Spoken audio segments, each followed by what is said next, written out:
Hi, how you doing? Recently I released a video entitled HEMA is broken, here's how to fix it.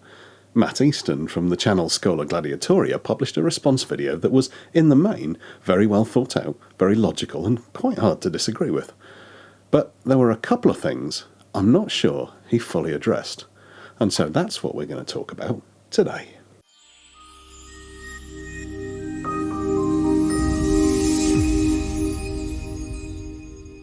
Before we start, if you haven't watched my video and Matt's response, then go and watch them now.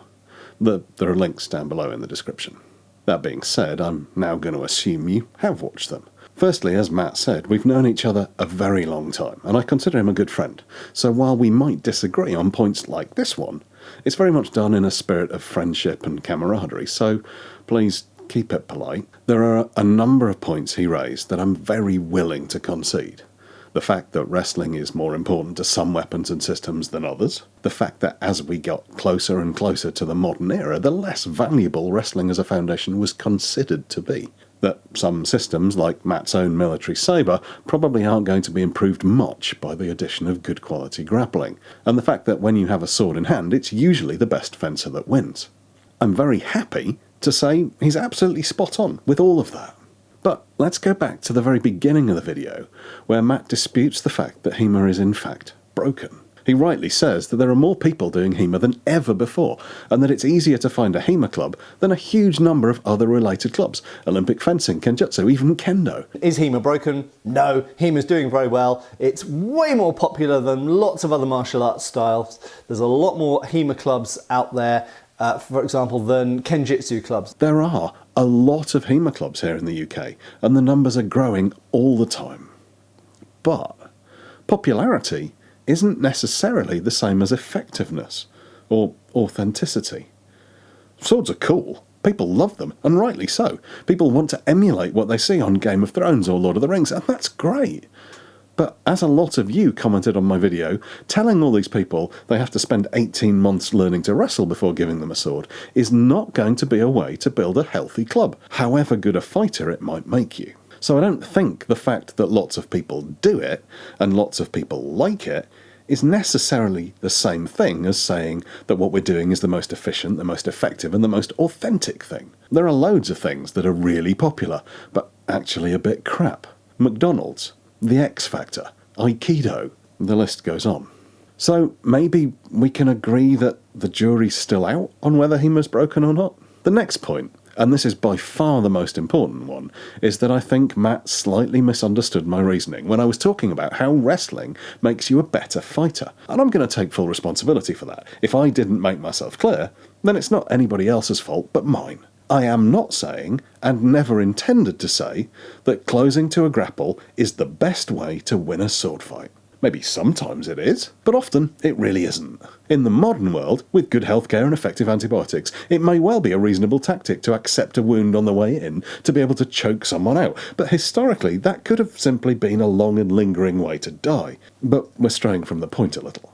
Putting aside all of the obvious benefits that come with increased strength and fitness, wrestling gives you so much more than simply the ability to squeeze people until they pop. It teaches you about measure, it teaches you about pressure, how to feel it, how to react to it, how to deal with it in a way that benefits you and not your opponent. It teaches you about when to be strong and when to be weak. It teaches you about balance, about leverage, tipping points, and mass distribution. It teaches you to instinctively know what your opponent is able to do and how they're able to move. It teaches you about when to be proactive and when to be reactive. It teaches you about defense, about attack, and how to chain them together.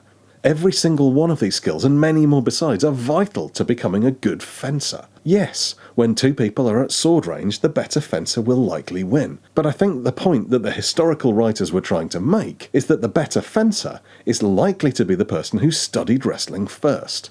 And if they're right, and that person is better both at sword range and grappling range, it's going to put their opponent in a whole world of trouble. I think at this point, I need to stress that this is not an idea that I've come up with by myself. I took great pains to make it clear that this is what the people who created the systems a lot of us study said. And while Matt makes a very fair point that armoured fighting is clearly going to benefit from good wrestling ability, I don't think we can write it off for other systems. Any system where there's some focus on the two swords being in contact, whether it's a bind in longsword, what Silver called being at the half sword, or a simple parry with a small sword, it's going to benefit hugely from the lessons we can learn from wrestling. And we see this partnership between the unarmed and the sword systems through from the Middle Ages all the way to the start of the 20th century. Yes, Fiore did both, Lichtenauer did both, but as weapons became more specialised and their use more scientific, people tended not to excel in both sword and wrestling. But I don't think it's a coincidence that Angelo partnered up with John Jackson to teach, or that John Musgrave Waite, the man that created the Sabre System Master Teachers, worked so closely with Ned Donnelly. It's clear that even in relatively modern times, there was a definite association between the unarmed, up-close and personal styles of fighting and the more distanced weapons work. And so, just like in the last video, I don't want you to take my word for it. But maybe if Fiore, Pietro Monte, George Silva and Dom Duarte weren't enough, maybe something from the Lichtenauer school will do the job. This is from the supposed Dobringer manuscript. Whoever wants to learn wrestling, he should note at first that the principles for, nach, speed, courage, deceit and wits, etc. also belong to wrestling. And know that all grace and skill comes from wrestling, and all fencing comes basically from the wrestling. And so, over to you. What do you think? Am I right? Or was Matt closer to the truth? Are you a regular subscriber of his? If not, then you probably should be.